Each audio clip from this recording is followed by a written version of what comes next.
Hi guys, welcome back to the channel. We're going to do something a little bit different today. We're actually going to talk about a short that I uploaded a few weeks ago. So before I go into what we're going to do, let's just have a quick recap and watch that short together. 25.50p with a double straddle on here. I look down at ace, four of clubs on the button and decide on a limp. You might be wondering why I've chosen to limp here and not raise straight away. Quite simply, the guy in the grey t-shirt at the opposite end, action player, lots of fun to play with, but does like to play bigger pots, likes to put people under pressure by betting larger and betting people off pots. Takes literally just moments here for my point to be proven as he bumps up to £15. The £2 straddler comes along for a call. I also call in position, and the guy to my immediate left also calls as well. So instantly, the pot has bloated to a massive £64.75. Again, this is a 25.50p game, just to put it into perspective. So yeah, quite a sizable pot straight away. We're, of course, hoping to hit a nice flop in position, and luckily, it comes down probably as good as it can get. King, queen, free with two clubs. Why is this so good? Not only have I flopped the nut flush draw, we've also got two separate backdoor straight draws, so really good opportunities here.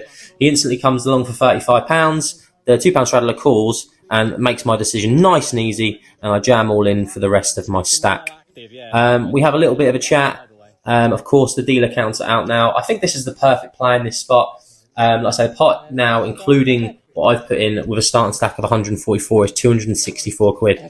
That means that if they both fold, I've made £120 and I don't even have to show my hand. Quite a great result, really. So, of course, I've got lots of opportunities. It really doesn't matter what hand my two opponents have here. Like I say, I'm looking for the nut flush draw, of course, but we do have backdoor opportunities at both ends as well. And in some situations, my ace could even be good as well. So, yeah, it takes them a while to make a decision, which is understandable. It's quite a sizable raise. We're just making sure that we know exactly how much it is.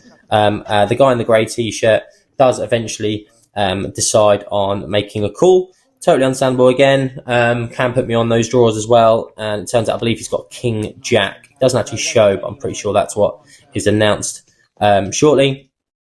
We have a little bit of a conversation after the second straddler ends up folding. So we've got £358 in the pot here, so a massive pot.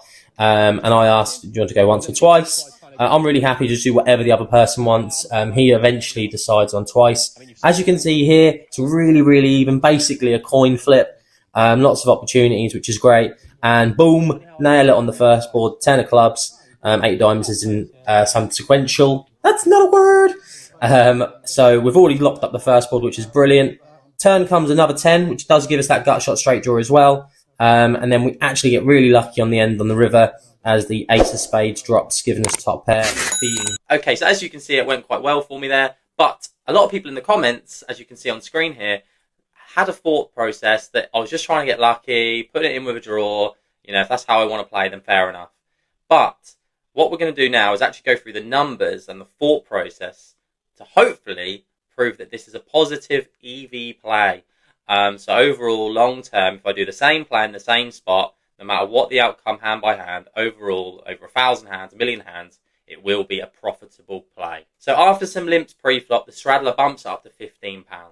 Under the gun +1 calls, I call on the button with the ace four of clubs, and the small blind comes along too. So we're four ways still a flop with £64.75 in the middle.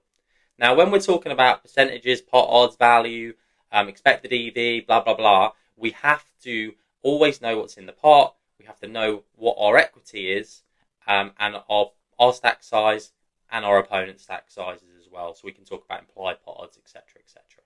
Okay, so the flop comes down, king of clubs, queen of diamonds, three of clubs. So we've got the nut flush draw, two backdoor straight draws, and an overcard to the board. The straddler c-bets £35, under the gun +1 calls, and I jam my remaining £129.50 into the pot. So looking at these numbers now, before I shove, the pot is £134.75p. My jam brings it to £264.25. And when the straddler eventually calls for £94.50 more, the total pot is £358.75. So I'm risking £129.50 to win £229.25. So I need about 36.1% equity to break even in this situation. Now let's look at my hand's equity against likely calling ranges in this specific hand. So as you can see, against his specific hand, King Jack, we're actually got 45.6% equity. Against King Queen's the top two, we've got 33.7%. Against Pocket Three, so a flopped set, we've got 26.5%. And against the 10 Jack of clubs, so the up and down straight draw and flush draw, combo draw, we've got the 62.6%. So even if I'm behind, I'm not drawing dead. And against some draws, we're flipping or even ahead already. So don't forget, this shove also doesn't just rely on being called. There's still fold equity in play here as well. The straddler c-bets into 3 players, sees a call, and then an overjam. So that can put him under a ton of pressure. I mean, he can fold hands like King 10, King 9, weak queens, miss bluffs. He could even fold King Jack here, if I'm being honest. And under the gun +1 after just flattening his c-bet is really calling a jam. So the shove is not only already profitable against a wide range of calls, it has solid equity, even against top pair and sets. It leverages fold equity for extra value and applies maximum pressure when stacks are deep and ranges are wide. So overall, hopefully now you can see this wasn't a shot in the dark, it wasn't a gamble, this was a positive EV play. Hope that helps you guys out there, and have fun at your tables. See you soon.